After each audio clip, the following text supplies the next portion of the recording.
Thank you so much. I am really excited to be here. A little bit about me. I love to talk with and not at. And so I just dropped something in the chat. I'd love for a bit of a roll call just to see who's here. If you're in the room, please share your name, the org that you're repping, and what you want to get out of this session. My goal is to make sure that we make this as interactive as possible. Xavier is going to be my kind of moderator, man behind the scenes. So we're actually going to be able to bring folks up so we can make this less of me talking at you and more of us really learning together. So hey, Amy, great to see you. Repping Miami's Code Art, Susan Rogers, Empower 225, really glad to see you. Go ahead and drop like who you are, what org are you repping, and what do you want to get out of this session? What are you looking for? When we talk about social entrepreneurship, I realized that, the title of the session was really about programming, but entrepreneurship inherently requires you to recognize, particularly as nonprofits, that the nonprofit designation is a tax status. You are still a business. You still have to understand how to translate your program, what you're doing, into a scalable model that makes sure that your growth is sustainable. Hey, Jorge, Marissa, Linda, so glad you guys are here. I'd love everybody to keep checking in the chat. We'll bring some folks up in a little bit. But this session is really going to be focusing on what is the equation for scale. So a little bit about me. You don't need to see the bio. If you want copies of the slide deck, feel free to ping me. But I basically am a strategist at heart. I'm a writer, a strategist, and I'm also a recovering attorney, which is often something I don't mention. I still have my law license, but I think that experience in advising companies, my experience in growing social impact initiatives had led me to this place where now I'm the president of Air Ventures. And what Air Ventures does is we really help to scale social impact solutions to systemic gaps in opportunity and access. And we actually use a venture studio approach. Drop something in the chat if you're familiar with the venture studio. If you're not, it's something that comes out of Silicon Valley. Twitter came out of a venture studio. And essentially it's like a anti-incubator. Incubator takes ideas from the outside. Venture studios take ideas from the inside and build a team, funding, support around the idea, and they spin it out into its own separate entity. So that's what we do at Air Ventures. We're really focusing on identifying ecosystem models, understanding that systemic problems can't be solved with anything but an ecosystem of connected partners and programs and data sharing and a real vision for providing tools and platforms for scale. And what we do is we provide partnership support, platform, strategic, and positioning support, really looking at what I didn't see when I started my first nonprofit. Who was going to be the team to help me with the specific expertise that would allow me to go from 0 to 100? A little bit about why I care about scale, and then we'll get into the meat of the conversation is, our organization recently rebranded. We used to be known as Venture Cafe Miami, which was actually our first portfolio venture. And over a 5-year period, we were able to serve 54,000 innovators and establish 1,000 partnerships with local, national, and international orgs and facilitate over 4,000 hours of entrepreneurial support. But what's the clincher? Over $3.5 million in equity-free capital. That's just grants. In fact, I was thinking about it. I just had another $1 million month in terms of fundraising, brought in $1 million for one of our ventures, and I've had another one a couple of years ago. You can do that. Everybody can do that. You can have $1 million months, you can have multi-million dollar years, and you can really make sure that you're not moving paycheck to paycheck, or you're creating programs to be able to get the dollars to actually fund your operations. And I'll say about this last set of dollars, over 70% of that million is just operational support. It's dollars that allows us to really think about what we need as an organization to have focused impact instead of just going program to program, check to check. Again, feel free, drop questions in the chat, raise your hand. Would love to have people come on and join the conversation. But, ultimately, this is really about where your focus goes, that's where your energy flows. I love that quote by Tony Robbins, because again, when I look at it on one of my, I've got that little thing on the side on my wall, I always think, okay, what do I need to be focused on? How do I stay focused so I can actually scale? And I'll tell you the 3 secrets, and they're probably going to be a little bit counterintuitive. 3 things. What should you be elevating over everything else? And for people that know me, I see some friends in the room, at least Amy knows me, and some other folks. My personal mantra, my mission is really focused on people, purpose, and impact over everything else. And sometimes that actually means over dollars. Sometimes that means I will tell a funder, no, it doesn't align with our strategic focus. So I think your money might be better spent elsewhere. Seems like a scary thing to do, but when you are really focused, that is really the way that you can scale up. So just want to acknowledge a couple of folks that are here. I see Margaret Yates from Inspire Sports, and really looking to pick up some tips and best practices. I see that Lori is here from House Proud Atlanta, really looking to grow and expand to other areas to help more homeowners. So Lori, understanding, what does scale mean to you? Is it geographic expansion? Is it team expansion? That clarity around what does scale mean, which is the people part, the purpose part, and the impact part, is really going to help you develop a strategy. Onisha with Inspire EDU, just listening to understand how to do it. I love it. And Laura Hamilton from beloved Atlanta, interested in learning more about growing programs in a sustainable way. Definitely, I'm going to write that down so we can make sure that we address all of your questions. Tara, limited resources. All nonprofits are always kind of scrimping, looking at the budget, wondering when you're going to run out of dollars. Personally, I don't believe that has to be our reality. I think that nonprofits, when we retool the way that we approach our work without undermining our social mission and our impact, we can actually really think about how to develop strategies and platforms to scale. So 3 things: people, purpose, and impact. And that's what we're going to talk about today. In the little bit of time that we have left, I'm going to give you some previews. Then I'm going to ask a question. And when I ask a question, it's actually your time to come up, but I may actually call on people. So be prepared to be brought up. And then I'll give you some practical ways to translate that concept into things you can implement today or tomorrow or next week, because we're close to the weekend. Does that sound cool with everybody? If that game plan sounds cool, in the chat, just say yes or no.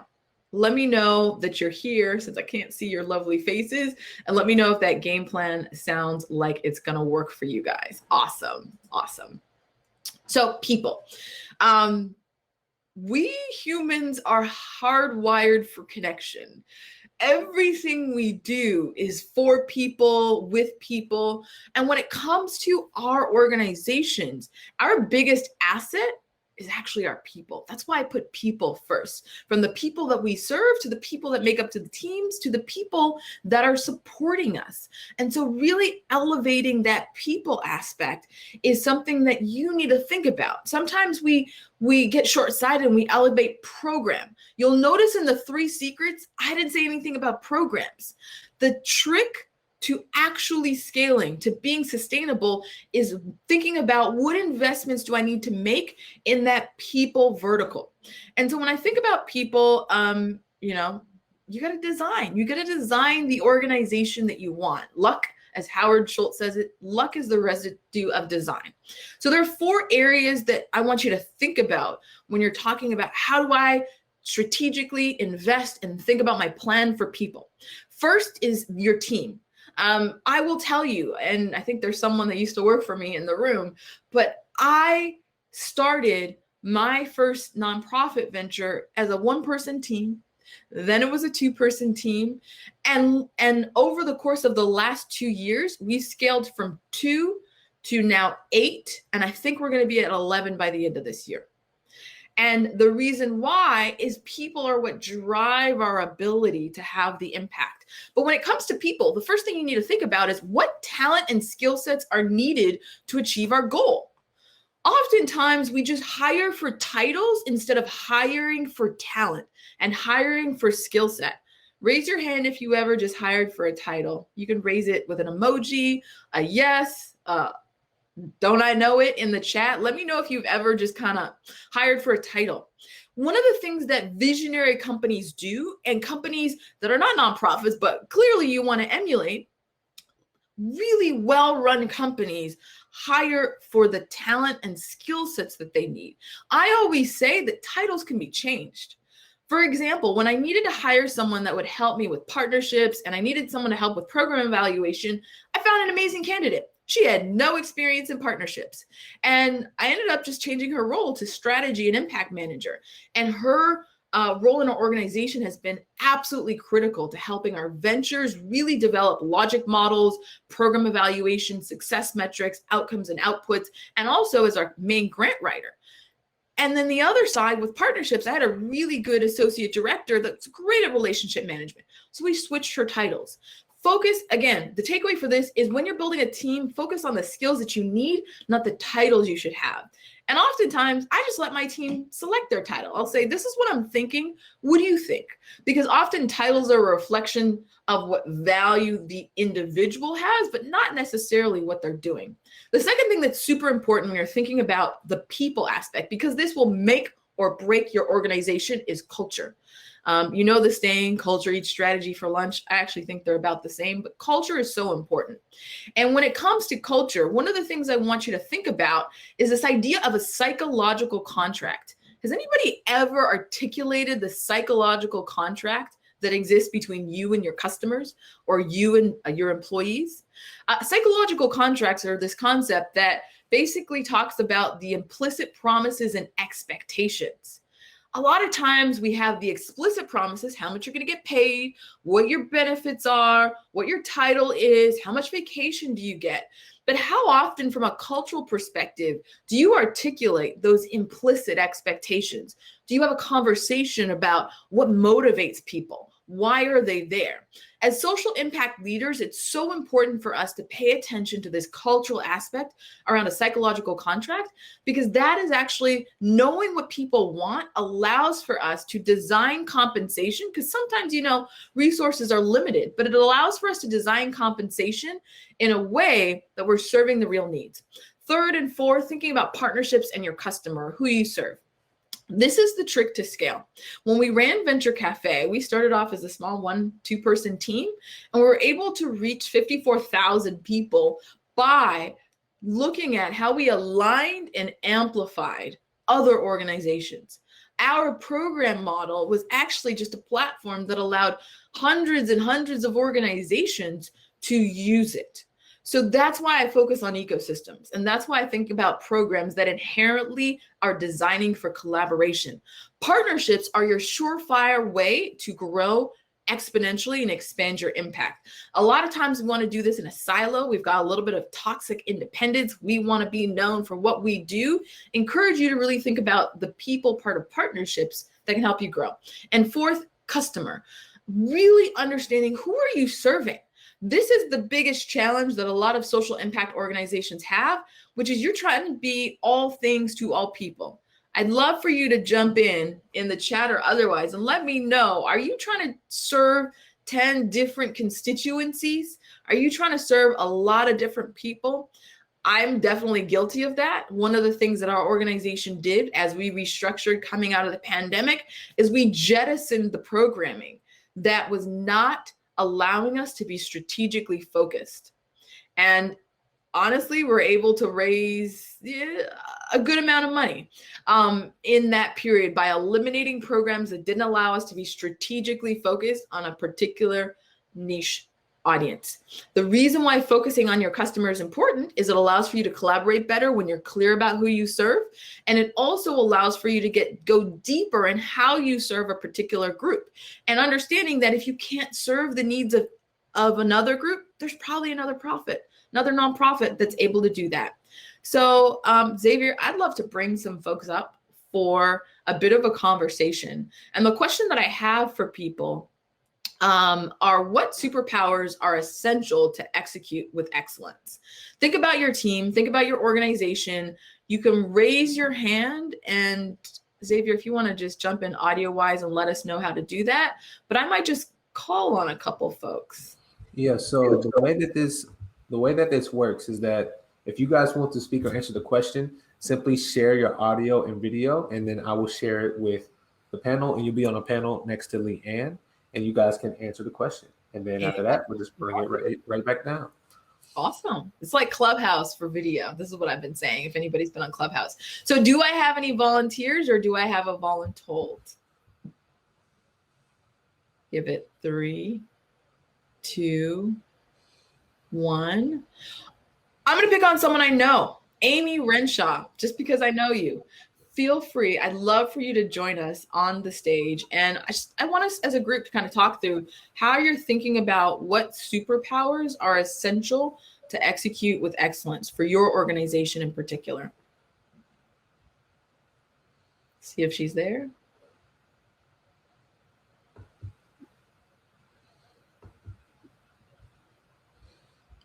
I don't see her. If not, Oh, there she is. We'll give her a second.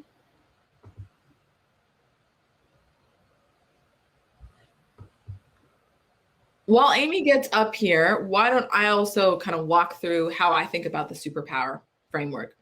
I ask my team to create a piece of paper with 4 quadrants and really say, what are you super good at that everybody's always praising you about? What are you good at and you like to do? What are you good at and you absolutely don't like to do? And what are you not good at and what don't you like to do? That exercise begins to help you understand really where are people operating in their zone of genius. This is not perfect. It's not ideal. But when you're building out a team, you want to make sure that everybody on your team, given their particular role, is operating, I'd say 50, 75, ideally 85% in your zone of genius. Susan, you said communication, teamwork, those are the superpowers. I encourage you all to get really granular. So when I talk about superpowers, my superpowers are strategy, communication, and connection. I have people on my team whose superpowers are relationship management, execution, and platform design. You really want to get specific about what the superpowers are so that you can understand where there are gaps. Right now, we're hiring an operations manager. I'm good at operations, but I hate it. Not the best and highest use of my time. So again, beginning to think about what are those superpowers that you're going to need on your team. Is that Amy? Yeah, it worked. You did it. So real quick, as you think about growing CodeArt, and for those that don't know, CodeArt does amazing work around inspiring and educating young girls, exposing them to STEM through coding and technology. But Amy, as you're growing, what are some superpowers that you know you absolutely need on your team? Maybe filling gaps that you don't have. Well, early on, I think like problem solving and creativity were the most essential. And now as we're growing, I think having people that are super organized and really good at putting in place processes and systematizing our workflow. Yeah. Awesome. Well, thank you, Amy, for jumping up here and sharing. The idea of SOPs, which to me seems like a swear word, but systematizing, getting those processes in order, those are actually essential for scale. So Amy, thanks for joining us and weighing in on what you need on your team. I'll just share a couple of ways that I think about it. Assemble your Avengers. So develop a multi-year staffing plan. So that's one tip that I would share. Honestly, if you could see my whiteboard, I developed my multi-year staffing plan just on a whiteboard. It doesn't have to be a fancy document. It doesn't have to be perfect because it's going to evolve and change. But you should sit down and think about where am I now, where am I going, and where would I like to be with the type of impact that I have. Once you have clarity, one, I think that kind of kicks the universe in order to bring the resources that you need, but you're also going to know where you can provide growth opportunities for people on your team. Second, create a competencies matrix. A lot of people don't do this, but I think it's so critical. Just because you've said what superpowers you need doesn't mean that you've actually written it down. So creating a matrix of competencies that tie back to the specific roles or positions that you have in your organization is really going to be essential to finding the good fit. Third, build out a board of advisors or directors. And most of you probably have a board of directors because you wouldn't be a nonprofit if you didn't. But having a board of advisors and a board of directors is really critical. And you can have multiple boards of advisors for specific aspects of your program. That actually helps you find talent, helps you find resources, and becomes a second set of eyes. And finally, this is really important in terms of your customer. Developing avatars for your target customer and journey map their experience in your organization. This is called empathy in practice. It's really important to understand how people are engaging. We're sometimes in the weeds and a silo, and it's sometimes hard for us to understand how someone outside of our organization is experiencing what we're offering. That'll allow us to serve with fidelity and keep people coming back. Second thing, I think is really important, and I'll kind of breeze through this idea, but your why, your purpose. Just by a question, and feel free to drop it in the chat. How often do you review your why and your purpose as an organization? I'd love for you just to share how often you're reviewing your core why in the chat. Let's see. The reason why purpose is important is it's the anchor of your goals and the barometer of your time and opportunities.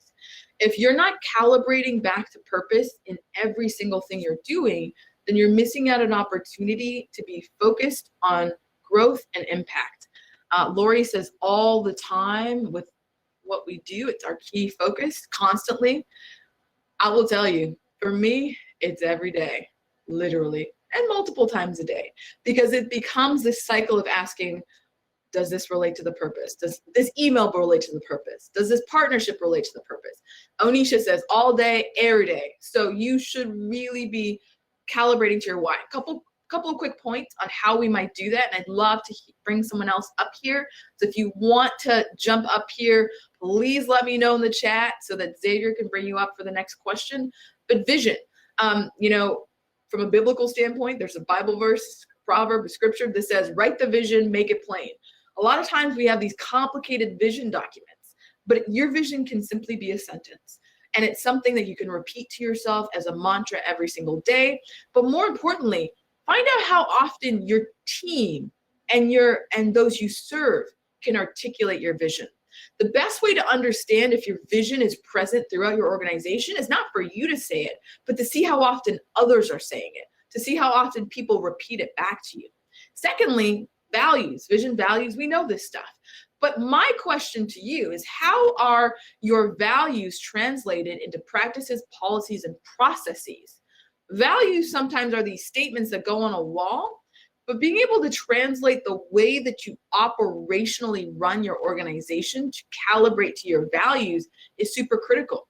From a hiring standpoint, if your values, we have a value called READY, racial equity, diversity, and inclusion.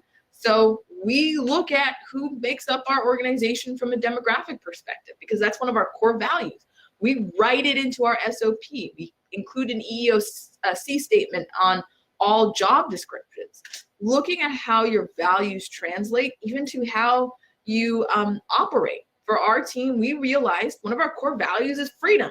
We don't like to be tied down. And so when we restructured after the pandemic, we decided to be a completely remote operation as an organization. There was no need for us to be in person, and we value freedom. We value being able to work from Hawaii or Brazil or somewhere else. And so making sure that you're really getting specific as to what values mean in practice really helps the culture of your organization, but keeps you stuck on your why. Focus. How many folks have done a strategic plan? Just would love to hear in the chat. Let me know if you've done a strategic plan. If you have one, if you want to do one, what's the status on your strategic plan? For a lot of organizations, you're told you need a strategic plan. But I actually encourage you to think about strategic priorities and a blueprint for action. The reason why strategic plans can be challenging is because they're often so rigid. You feel like you have to be lockstep in a strategic plan. You're always going back and adjusting. But I encourage you to think more about what are our priorities. Priorities can be adjusted in the how. and they allow for you to be flexible for the opportunities that you may not have known of that come your way. And I always say that if you focus your strategic priorities on the what and the why, and you remain flexible on the how, the where, and the when, you are going to be more open for resources, for capital, and opportunities to come your way. Strategic plans often keep you focused on the how, the where, and the when, instead of having you constantly revisiting the what and the why. Finally, this is important for staying clued into purpose, is retreat. Now, it seems really weird to say you should be doing a retreat. How does that relate to purpose? But schedule a cadence of retreat, review, and reflection as a team and also as a leader. How many people do offsites or strategic retreats with your team? I'd love to know. Vanessa, I see you're here. Onisha, Lori, Susan, how many of you guys are doing retreats?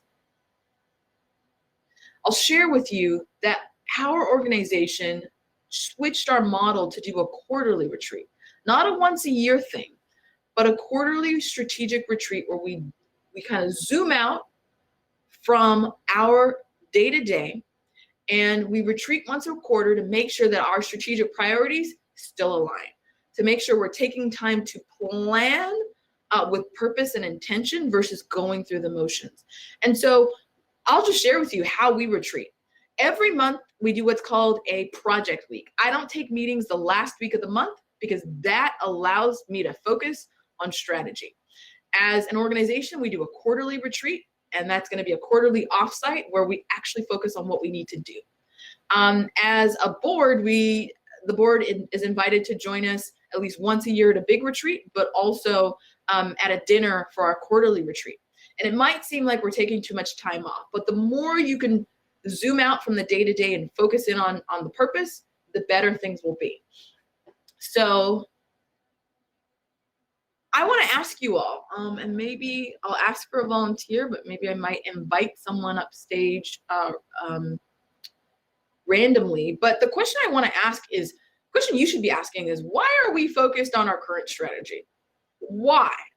Oftentimes we ask, what is our current strategy? How are we going to execute our current strategy?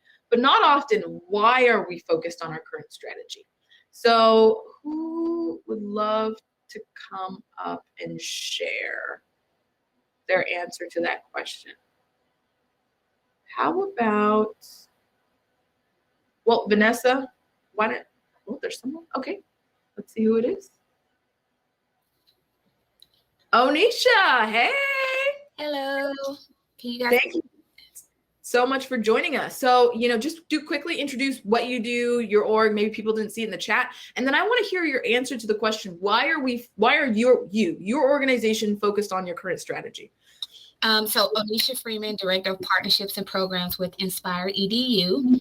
And the reason why we're focused on our current strategy is because we did a spinoff from a national organization last year.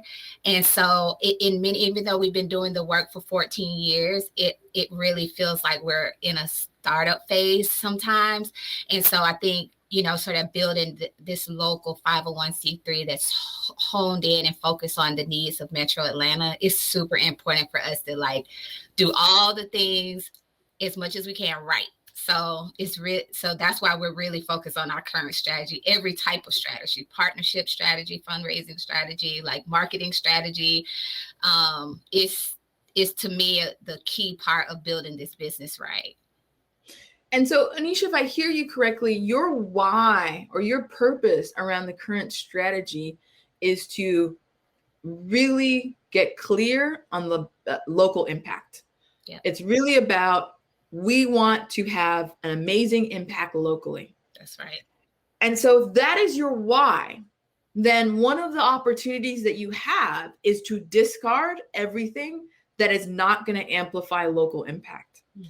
And so that exercise of just asking, why are we focused? And then honing in on what's the real purpose? Is it because we want to raise, $10 million? Is it because we want to double the amount of people? That why statement around your current strategy will actually eliminate some of your sub strategies you talked about, because you got a lot, partnerships, all these other things. Mm-hmm. It might eliminate some of that.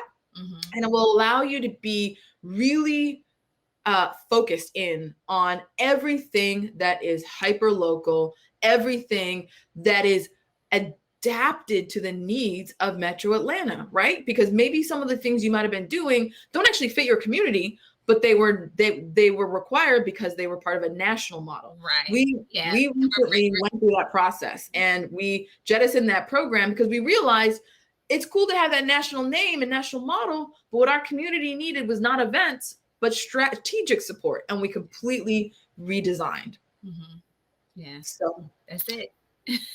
There you go. Well, Onisha, thank you so much. Thank you so much for jumping up on stage and sharing with us that you're hyper local and that's what you're doing. And I love that you've got clarity of purpose. I always say that the confidence in what you're doing comes from clarity of purpose. Clarity of purpose comes from asking why, not just why once, but why continuously. Yeah. So Onisha, you're welcome to jump back down into the crowd, and I'll invite you all to think about, what are practical ways to execute with intention, right? There's a great book by Adam Grant that if you haven't read it, I'm a big Adam Grant fan. I encourage you to check it out. It's called Think Again. And really it's about challenging yourself to rethink the things that you thought before. And I always say that you can invite yourself to really dig into purpose by operating in curiosity and challenging yourself. Not guilt, shame, not critique, but really just challenging your assumptions. So one thing to think about in executing with intention around your purpose is really understanding your competitive positioning. Is what you're doing the same as someone else? Or is it your blue ocean strategy? Having clear purpose and understanding your competitive positioning will really allow for you to get clarity of purpose. Second, this is helpful with purpose. Developing a strategic blueprint, as I mentioned, and not a plan. Blueprints, just like you have in architecture, you might erase, you might adjust, they might change when you actually build it, but it's your initial scaffolding that you know will evolve. And as I said, think again, test your assumption, develop a pre and post-mortem practice of purpose control. A lot of times we wait till something messes up and then we ask, well, why? Why did it mess up? Developing a practice of pre-mortem, which I say, how might we F this up or how might we screw this up?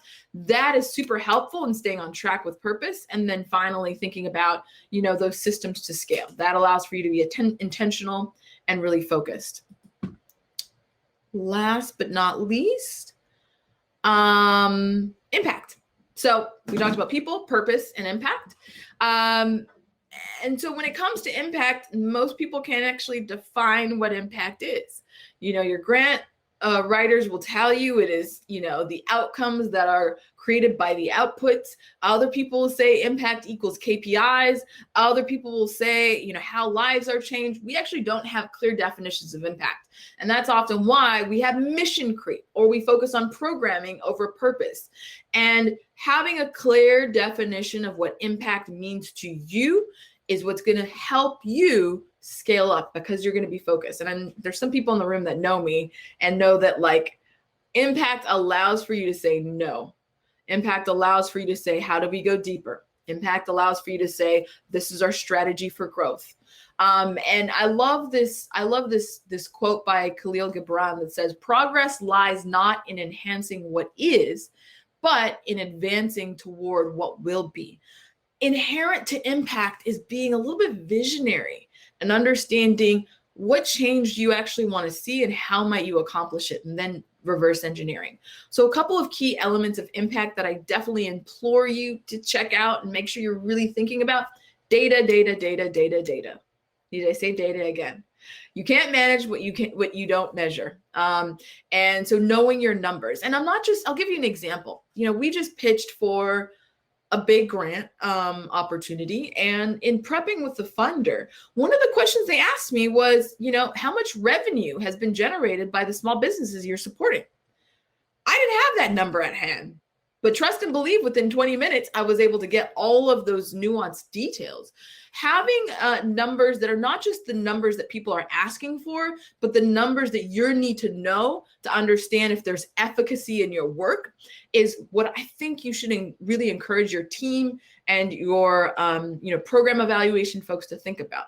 It's not just the numbers at face value, but the numbers behind the numbers. Second, as I mentioned, what does scale mean to you? A lot of times scale for the sake of scale just means moving fast and breaking things and never actually going in a clear direction. So results replicated exponentially over time is how I define scale.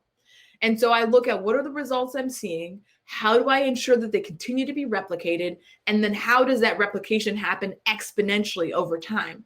And that might mean for one of the ventures we're working on, it's a couple of years old, how do we expand to 25 cities?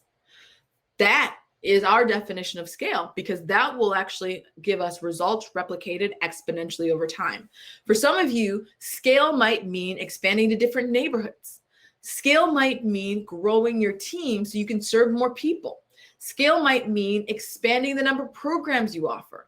Clearly understanding what scale means across the entire organization is absolutely critical. Third, I love storytelling. You can give all of the dashboards and metrics that you want, but unless you've got compelling storytelling, then no one's really going to understand your impact. People make decisions and they get latched on with emotion. The best way to tack into emotion is visual storytelling. I'm talking about video.